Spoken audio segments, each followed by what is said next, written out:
Moi, ce qui me fait vibrer dans mon métier de paysan, c'est l'environnement qui nous entoure. Confédération paysanne. Syndicat pour une agriculture paysanne et la défense de ses travailleuses et travailleurs. Allez!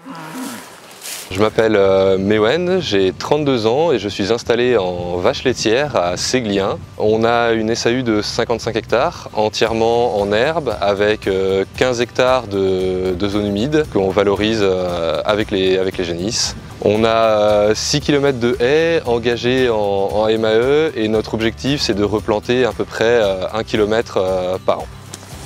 Bon, oui. On protège la biodiversité par plusieurs biais, déjà par l'entretien et la plantation de nouvelles haies, par, quand c'est possible, le retard de fauche aussi, pour pouvoir préserver la nidification de certains oiseaux, comme l'alouette qui est présente un peu partout sur la ferme. C'est aussi l'entretien de toutes nos haies à la tronçonneuse et non pas au lamier et à l'épareuse. La revalorisation du bois au maximum, le bois de chauffage pour notre propre utilisation et le branchage qu'on va broyer pour faire du paillage pour les plantations de nouvelles haies ou utiliser en litière sous les veaux. Le principal levier pour faire baisser notre niveau de carbone sur l'exploitation, ça va être de faire vieillir les pâtures le plus possible. C'est bien les filles, allez on avance. Hop, allez. J'adore les conduites de troupeaux.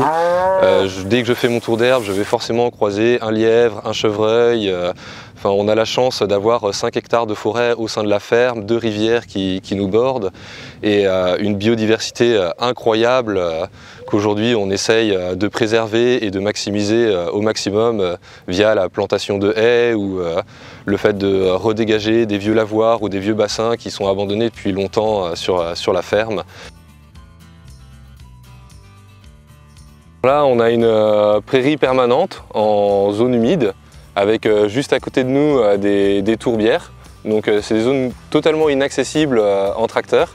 Et le seul moyen de garder l'espace ouvert ici, c'est le pâturage. C'est une prairie qui est toujours fleurie. Dès le printemps, on va voir la rhodoncule qui fleurit très tôt. Et jusqu'à la fin de l'été, on aura toujours beaucoup d'abeilles et de bourdons à vivre dans ces espaces. Et aujourd'hui, si on enlève l'élevage de cet endroit, le milieu va vite se refermer par des sauleraies et c'est toute une biodiversité qui disparaîtrait. Qu'il faut vraiment habituer les animaux à manger de la végétation assez dure. Faut pas avoir peur de les faire râler un petit peu et tout, mais à force, bien tout le petit jonc finit par être mangé. Et on a des génisses derrière nous qui ont 1 an et qui ont une croissance tout à fait respectable pour leur âge. Elles sont en bon état et elles ont l'air plutôt heureuses d'être là. La notion d'agriculture paysanne me parle dans le sens où c'est une agriculture autonome, durable, viable pour le carbone et les écosystèmes et qui nous permettent de nous tirer un revenu décent sans travailler 70 heures par semaine et 7 jours sur 7. Pour la préservation de la biodiversité, soyons fermes. En janvier 2025, on compte sur vous. Votez conf.